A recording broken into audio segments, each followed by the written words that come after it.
ये जो इंडिया है ना, no one here deserved this. Mass cremations, families cremating their dear ones on the footpath, bodies of the dead piling up inhumanly, people dying because an oxygen cylinder or an ICU bed or a doctor was not available. बड़े भाई थे 38 साल के थे, recover हो गए थे, oxygen पे थे, मेरे सामने तड़प के ऑक्सीजन की मशीन बंद हो गई, कुछ नहीं आ रहा था, मेरे सामने तड़प के खत्म हुए. People dying because we did not bother to unlock India's full capacity to produce vaccines. Why have we come to this point? Unfortunately, it's not just the virus. It is also policy paralysis, the failure to act or the refusal to act or acting far too late. That is how we have dealt with key aspects of the COVID crisis, which is why as of 21st April, we have almost 2 lakh people dead, over 20 lakh active cases, almost 3 lakh new cases every day. Policy paralysis was the stick used to beat the UPA 2 government with, but this time the cost of policy paralysis is many, many lives. Doctor चिल्लाते रह गए, कोई doctor नहीं आया, कोई doctor नहीं आया, कोई डॉक्टर नहीं आया. Let's talk about vaccines. The Sarkar's slogan was, "Jab tak dawai nahi, tab tak dhilai nahi." The government knew that vaccines were the key. But what was done to raise production? Almost nothing.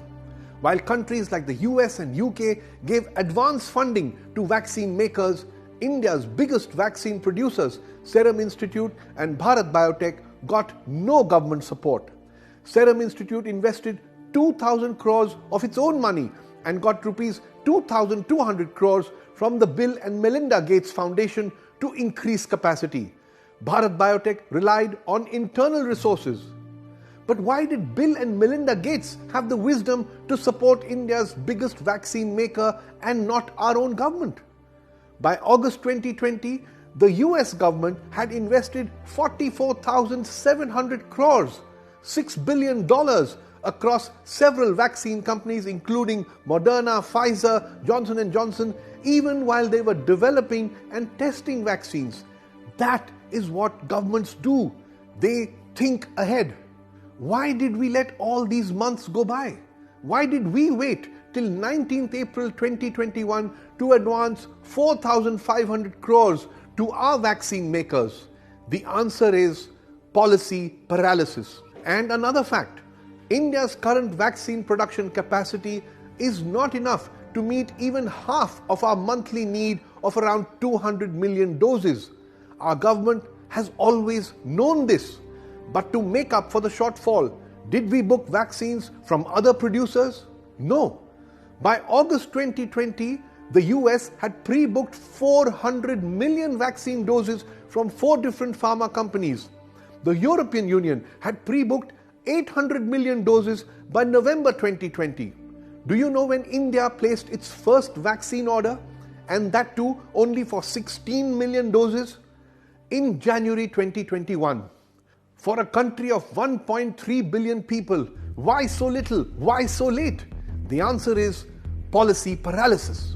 Only now, with the second surge raging, with deaths and active cases at all-time highs, only now has our government asked foreign vaccine makers to bring their vaccines into India.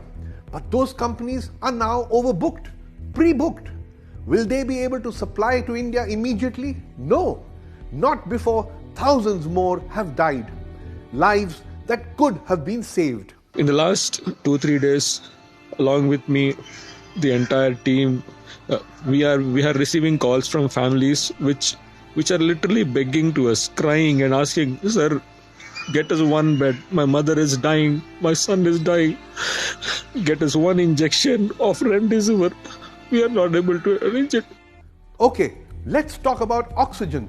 See these desperate tweets. Again and again, families pleading for oxygen, doctors pleading for oxygen. Several state governments asking the center for oxygen. मैं doctor परिहार भोपाल से शासन से प्रशासन से हाथ जोड़कर appeal करना चाहूंगा कि ऑक्सीजन की कमी से लोग मर रहे हैं. कृपया ध्यान दें, 8-8 घंटे 9-9 घंटे लाइन में लग के हॉस्पिटल की वैन को एक सिलेंडर मिल रहा है। आप सोचिए 10 पेशेंट एक सिलेंडर में कैसे सर्वाइव करें। In the second COVID surge, many have been killed not by the virus but by oxygen shortage. Lives that could have been saved. The website Scroll reports that in October 2020, already many months late, the Modi government floated tenders for 162 oxygen producing units to be set up in 150 district hospitals across India. The cost just 201 crore rupees, fully funded by the PM CARES fund. Today, 6 months later, do you know how many of these 162 units have been installed? Only 33. In UP, out of 14 units, do you know how many oxygen units have been installed? 0. Is there a shortage of oxygen at these 150 district hospitals today? Yes, there is, because of which people are dying. Do we know why? Yes, policy paralysis. The cost of these 162 oxygen units, all of them, was just 200 crores, a tiny amount for the government. But there just wasn't enough interest in getting the job done. Next, have you heard of B1167? It's the Indian origin double mutant strain of the coronavirus. Many experts believe it's the main cause of the second COVID surge, the main cause of thousands of deaths that we are seeing now. But do you know when this strain of the virus was detected? On the 5th of October 2020. Immediately, red flags should have gone up. Thousands of samples of this strain should have been put through gene sequencing to understand it better, how to treat it better, maybe even modify India's vaccines to counter this deadly strain. But again, we moved too slowly. An Indian Express report says we did nothing in October, November, December. Only in January, a COVID Genomics Consortium, a network of 10 labs, was created to speed up genome sequencing in India with a budget of 115 crore rupees. But it's April now and these labs have achieved very little. Do you know why? Because the central government did not give 115 crores to the Department of Biotechnology. The department was told to find the money on its own, and the department was able to allocate the first amount of 80 crores only on 31st March. 6 priceless months after this deadly strain was actually detected. As we all know, by 31st March, the second surge had already gone out of hand, lakhs of cases, thousands of deaths, lives that we failed to save. Why? Because of policy paralysis. There are other questions too. Why was a go-ahead given to religious gatherings like the Kumbh Mela? Didn't the government know it would be impossible to impose COVID norms there? They knew. लेकिन आस्था और गौरव के सामने health क्या चीज है? After first allowing a mega super spreader event, it was hurriedly wrapped up, but we know the damage is already done. Then again, why was permission given for massive election rallies during the ongoing assembly elections, followed by backtracking now? Again, by holding these daily super spreader political rallies for weeks, the damage has already been done. And finally, lockdown.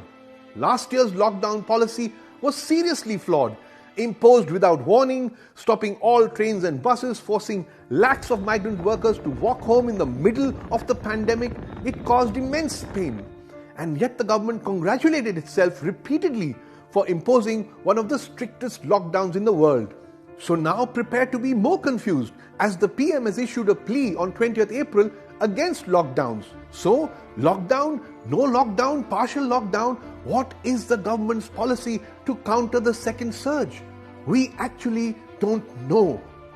That is policy paralysis. Meanwhile, migrant workers are again rushing home. The economy will take a hit again, and yet again, thousands will die. All we know is that ye jo India hai na, it's thousands of families whose dear ones have died. The lakhs who are struggling for ICU beds, oxygen, vaccines across the country, they all deserve better.